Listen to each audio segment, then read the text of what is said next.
Bharatiya Janata party Janasena party నుంచి సోమవీర్రాజు గారు, కన్నా లక్ష్మణ్ గారు, జనసేన పార్టీ నుంచి నేను, మా ఎమ్మెల్సీ గారు ఇదివరకు పూర్వ ఎమ్మెల్సీ గారు దుర్గేష్ గారు ప్రధానంగా రాష్ట్రంలో ఈరోజు నెలకొన్న రాజకీయ పరిస్థితుల పైన, ముఖ్యంగా జరగబోయే పంచాయతీ ఎన్నికలపైన సుదీర్ఘంగా చర్చించడం జరిగింది. రాష్ట్రంలో నెలకొన్న లా అండ్ ఆర్డర్ పరిస్థితులు, గతంలోని అనుభవాలు, ఏ విధంగా దౌర్జన్యంతో నామినేషన్లు కూడా వేయనీయకుండా చేసిన ప్రక్రియని ఈసారి గవర్నర్ గారే ప్రత్యేకంగా పర్యవేక్షించి ప్రజాస్వామ్యం నిలబెట్టే విధంగా రాష్ట్ర ప్రభుత్వానికి ఆదేశాలు జారీ చేయమని కోరడం జరిగింది. యునానిమస్ ఎలక్షన్ ఎక్కడైనా సరే ప్రోత్సాహకాలు ఇవ్వడం సహజం, వాటిని మేము కూడా అభినందిస్తున్నాం, ఆహ్వానిస్తాం. కానీ ఫోర్స్డ్ యునానిమిటీ అనేది మాత్రం ఈ ప్రభుత్వం తీసుకురావాలన్న కుట్ర పంతోందనేది చాలా స్పష్టంగా మాకు అర్థమవుతోంది. మంత్రులు ఇచ్చిన స్టేట్మెంట్లు, అదేవిధంగా ప్రభుత్వ పెద్దలు జారీ చేసిన స్టేట్మెంట్ల గురించి గవర్నర్ గారితో ప్రస్తావించి గవర్నర్ గారికి కూడా కాపీ ఇవ్వడం జరిగింది.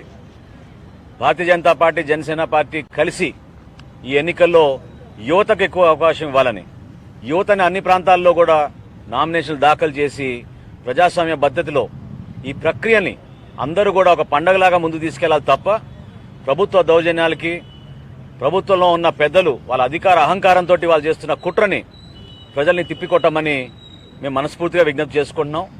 రాబోయే రోజుల్లో కూడా ఏ విధంగా మా పార్టీ అధ్యక్షులు పవన్ కళ్యాణ్ గారు కోరారో ఆ విధంగా యువతని ప్రోత్సహించి అన్ని చోట్ల కూడా పోటీ చేసే విధంగా, రైతాంగం కోసం సరైన రీతిలో నష్టపరిహారం రాలేదని దానిపైన కూడా గవర్నర్ గారికి వివరించడం జరిగింది. ఇంకొక ప్రధానమైన అంశం ఆలయాలపైన జరిగిన దాడులు, వాటి గురించి సోమవీర్రాజు గారు చెప్తారు. అందరికీ నమస్కారం. గత ఎన్నికల్లో అనేకమైన ఘర్షణలకి ప్రభుత్వం ప్రోత్సహించడం జరిగింది.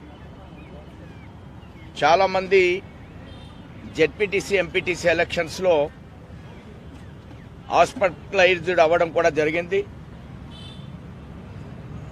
బాగా గాయాలు పాలయ్యారు. వైసీపీ కార్యకర్తలు, బీజేపీ, జనసేన కార్యకర్తలను అనేకమైన చోట్ల ఇబ్బందికి గురి చేయడం జరిగింది. కొన్ని జిల్లాల్లో మ్యాక్సిమం జెడ్పీటీసీలు యునానిమిటీ అవ్వడం కూడా కొన్ని జిల్లాల్లో మనం గమనించాం. ఇలాంటి పరిస్థితులు ఈ ఎన్నికల్లో పునరావృతం కాకూడదు అనే ఆలోచనతో గవర్నర్ గారిని ఈవేళ కలవడం జరిగింది. నామినేషన్ ప్రక్రియ దగ్గర నుంచి గతంలో జరిగినటువంటి అంశాలను ఆధారం చేసుకుని రేపటి నుంచి గతంలో జరిగినటువంటి అంశాలను ఆధారం చేసుకుని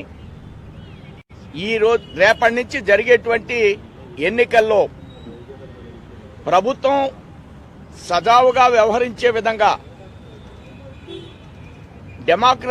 డెమోక్రటిక్ సిస్టమ్ని ఫాలో అవ్వాలని, ఆ విధంగా ఆదేశించాలని, ప్రభుత్వాన్ని ఆదేశించాలని గవర్నర్ గారిని కోరడం జరిగింది. అదేవిధంగా టెంపుల్ ఇష్యూస్లో ప్రభుత్వం యొక్క వైఖరి, ఏ ఒక్క అంశాన్ని కూడా ఇప్పటి వరకు నాన్ సీరియస్గా ఉండడం, ముందు సిబిసిఐడిని వేయడం, మరలా సిట్టు వేయడం, సిట్టు కూడా ఇప్పటి వరకు ఏ విధంగానూ కూడా స్పందించడం కానీ, ఒక అంశంలో ముందుకు వెళ్ళడం కానీ మనం గమనించలేదు ఇప్పటి వరకు. దీనికి విరుద్ధంగా ప్రభుత్వం జాతీయత ఆధారంగా, హిందుత్వం ఆధారంగా వెళుతున్నటువంటి భారతీయ జనతా పార్టీని, మిత్రపక్ష కార్యకర్తల్ని కార్యక్రమాల్లో పాల్గొంటున్న సందర్భంలో వారి మీద కేసులు పెట్టడం, సోషల్ మీడియాలో సుప్రీంకోర్టు యాక్సెప్ట్ చేయనప్పటికీ కూడా ఈ ప్రభుత్వం కొత్త రాజ్యాంగాన్ని పుణికిపుచ్చుకుని కేసులు పెట్టే విధానం, వాళ్ళని భయకంపితులు చేసే విధానం, కార్యకర్తల్ని ఉభయ పార్టీలు కలిసి మేము పిలుపునిస్తున్న సందర్భంలో దేనికన్నా ఉద్యమానికి అందరినీ హౌస్ అరెస్టులు చేయడం, ఇక్కడ ప్రజాస్వామ్యం ప్రభుత్వంలో ఉందా అనే ఆలోచన నిర్మాణం చేయడం, ఒక రాజకీయ పక్షం మీద, జాతీయవాదంతో పనిచేస్తున్నటువంటి రాజకీయ పక్షం మీద ఈ గుడుల్లో డిమానుషన్లో బీజేపీ పాత్ర ఉందని ప్రకటించే విధానం ఏదైతే ఉందో ఇది ప్రభుత్వం యొక్క నీతి బాహ్యమైనటువంటి చర్య. ఒకవైపున మతతత్వాన్ని అదే పార్టీ ప్రోత్సహిస్తుంది. వాళ్ళు చర్చలు కడుతున్నారు ప్రభుత్వ డబ్బుతో, ప్రజల డబ్బుతో. చర్చలు దేనికి కడుతున్నారు?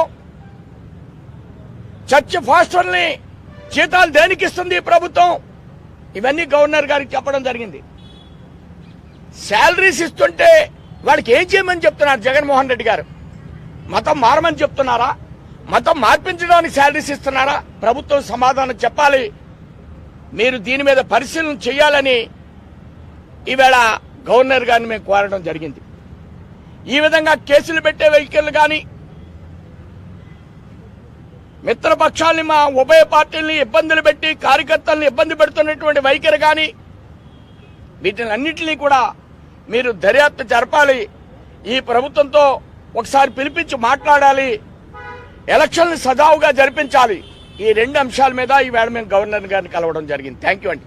ఇంకొక ముఖ్య అంశం ఈ లోకల్ బాడీ ఎలక్షన్స్ లో గవర్నర్ గారు మేము కోరింది ఏంటంటే, ఈ హై సెక్యూరిటీ జోన్స్ ఏరియాలో ఉన్న ప్రాంతాల్లో భయభ్రాంతులు చేస్తున్నారు, ఎవరిని నామినేషన్ వేయకుండా గురి చేస్తున్నారు. కాబట్టి ఉభయ పార్టీల నుంచి మేము గవర్నర్ గారికి మెమరాండం ఇచ్చింది, ఆ వీలైతే ఆన్లైన్ అప్లికేషన్ ఈ నామినేషన్ ప్రక్రియ తీసుకోమని ప్రభుత్వానికి ఎస్ఈసీ గారికి ఆదేశాలు జారీ చేస్తే బాగుంటుందనేది గవర్నర్ గారి దృష్టికి తీసుకెళ్లాం. అదేవిధంగా కాస్ట్ సర్టిఫికెట్ల గురించి, నో డ్యూస్ సర్టిఫికెట్ గురించి రకరకాల పంచాయతీల్లో కావాలని ఇబ్బంది పెడుతున్నారని, ఇతర పార్టీకి సంబంధించిన కార్యకర్తలు ఎవరు కూడా నామినేషన్ వేయకూడదని వాలంటీర్ వ్యవస్థని ఉపయోగించి గ్రామాల్లో ఇంటింటికి తిప్పుతున్నారనేది స్పష్టంగా మా దగ్గర ఆధారాలు కూడా వచ్చినాయి. దాన్ని బేస్ చేసుకుని గవర్నర్ గారికి ఈ సమాచారం తీసుకెళ్లి తప్పకుండా ఇది ఒక న్యాయబద్ధంగా రాజకీయ పరంగా జరగాలి, ప్రజాస్వామ్యంలో ఇటువంటి ప్రక్రియని అందరం కూడా గర్వపడాలి తప్ప ప్రభుత్వం చేస్తున్న కుట్రని మనందరం కూడా ఖండించాలని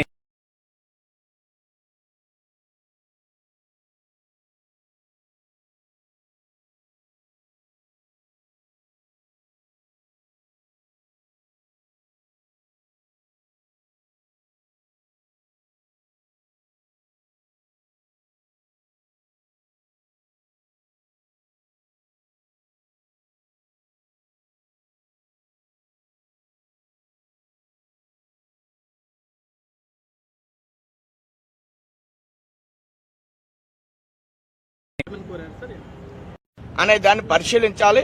అవసరమైతే గవర్నర్ గారి యొక్క సలహా తీసుకోవాలి. మేము ఆల్రెడీ ప్రభుత్వాన్ని డిమాండ్ చేశాం, ఎస్సీస్కి పూర్తి మద్దతు ఇవ్వండి, ఎన్నికలు సజావుగా జరిగే విషయంలో, సక్రమంగా నిర్వర్తించే విషయంలో అన్ని విధాలుగా కూడా ఎలక్షన్ కమిషన్కి ప్రభుత్వం సహాయ సహకారాలు అందించాలనేది బీజేపీ యొక్క డిమాండ్, జనసేన యొక్క డిమాండ్.